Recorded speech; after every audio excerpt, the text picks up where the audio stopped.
Scorpio. Let's see what's going on your next 7 days when it comes to love, as well as what you don't see coming, Scorpio. Let's talk about it, okay? We're going to put it all on this table. Let's talk about it. This is for my Scorpio, Sun, Moon, and Rising, as well as Venus. Of course, guys, a general message, but if you'd like a personal reading, go ahead and check link in the bio because I would love to do that for you as well. But let's talk about what's going on with love for you this week, y'all. Let's talk about it.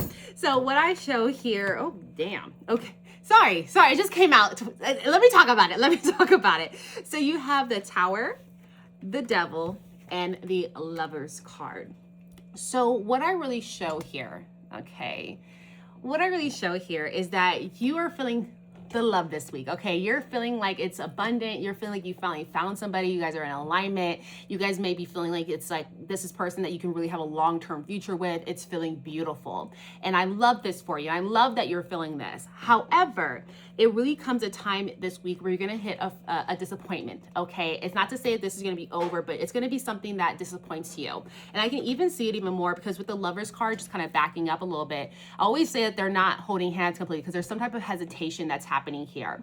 And with that hesitation, that's what the Tower moment's coming out of, okay? Because there is red flags over and over again that you were kind of missing here. And the universe is like, look, before we start thinking about long-term, okay, Scorpio, before we start doing all that, let's like stop looking at the illusions of the relationship. Let's see things for really what it is and let's not kid ourselves, okay? And so that's why this is like a big disappointment that kind of comes in this connection that you have that you weren't really expecting at all. You're like, what the fuck just happened? And it's really there for you because you have to realize that you don't have a solid foundation or as much of a solid foundation as you thought.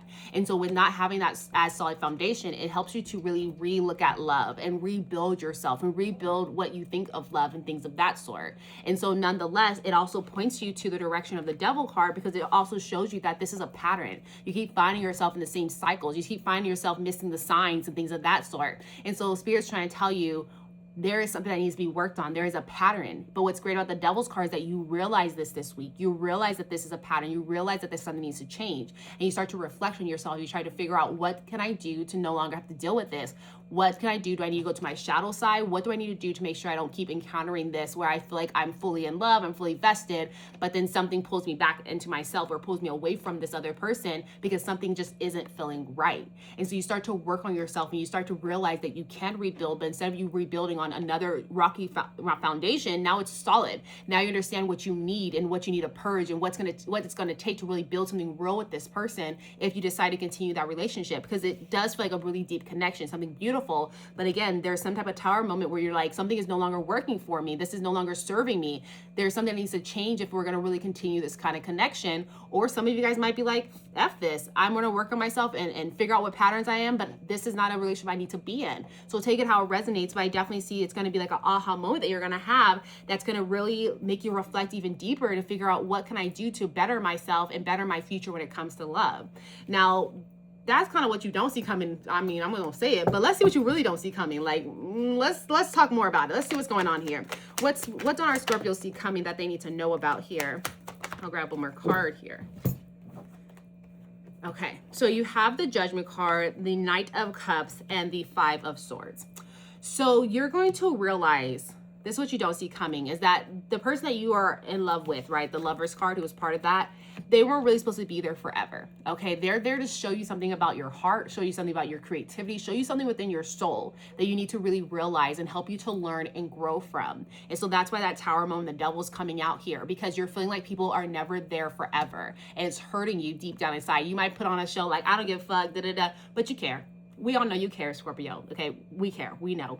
But nonetheless, you start to realize that this person isn't there forever, and you start to feel as though like it's like a toxic environment. Like it's not feeling like it's supposed to be there. And it's all because you're showing, this person's showing their true colors and you're like, no. And so you start to get actually pretty petty. That's what I'm showing here is you're going to be pretty petty to this person. You're going to say me things that you probably don't mean. You're going to just have your ego real heightened because you couldn't believe this person decided to actually not maybe be in your life forever or show different qualities that you're like, oh, I don't think I want you forever. And so you start to realize something here in the future, but it brings you to this aha moment, right? Where you start to have like an awakening within your soul where you start to realize again, what's serving me, what's no longer serving me. Do I need to get rid of this relationship? Do I need to modify this relationship? What is it that's really keeping me back from all the love that I'm desiring? And so you take a judgment not only on this relationship and who this person is in your life and where they stand in your life, but you also judge who you are to allow them to come into your soul and come into your heart as you never wanted, like you never wanted to be hurt like this before, right? And so you start to really do a big reflection and figure out, what do I need to purge within my soul that's no longer working? The devil's card, right? Those are matching there. But nonetheless, you start to realize what's no longer matching and no longer working for your path. And you start to release a lot. And you're no longer seeing yourself as a victim. You're seeing yourself as somebody that can overcome this, that can work harder, that can become something different based on just transforming yourself inside out and realizing what's no longer supposed to be part of your path. And so that's what I see, what you don't see coming. Now with that, let's go ahead and talk more about advice, because I know this is a really hard week. What advice can we share with our Scorpios as they go through everything?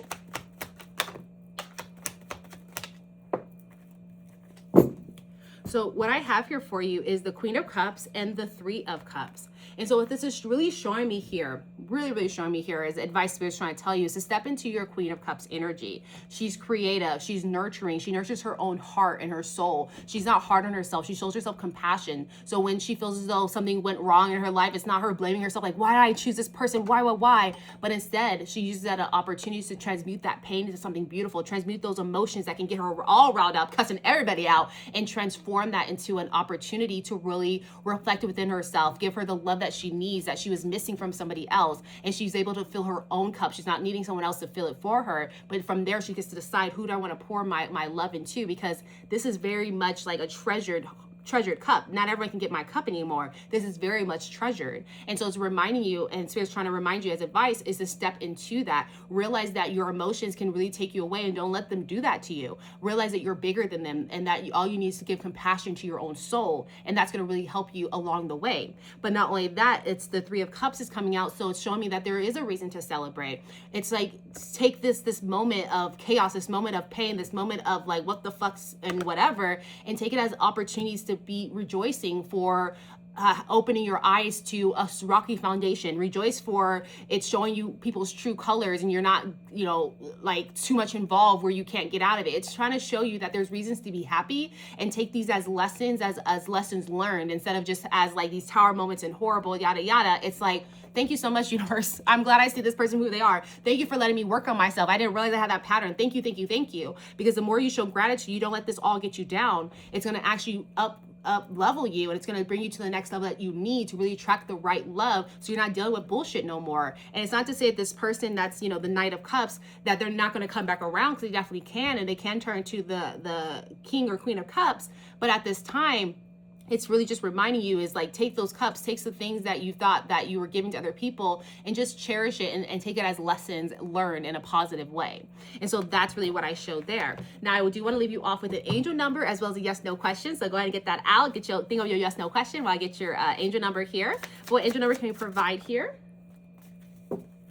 So what I have for you is 143, and it says preparation. So it says, life is filled with phases. The whisper is telling you to prepare for the unexpected and allow change to pass through you with a sense of peace. Financial, creative, and love changes are upon you. 143. So let me know if you've been seeing that inside the chat here. Let's go and get your yes, no question out of here as well too. So with that being said, hello Spirit. Thanks so much for being here with us. As always, Scorpio, they got a question. What's the answer to Scorpio's question? And that's a no, guys. That is a no. Thank you so much, Spirit. And I like to always double confirm here. So what's the answer to Scorpio's question one more time for us? Yep, that's a no. Okay, double confirm it as a no. That's what you got. But that's what I have for you. I hope this resonates and gives you some kind of clarity and guidance moving forward. But other than that, go ahead and leave a comment if it resonates. Like, follow, share, do all the good stuff on the side. And if you're interested in a personal reading, go ahead and check link in the bio. But I'll see you guys next time. Bye.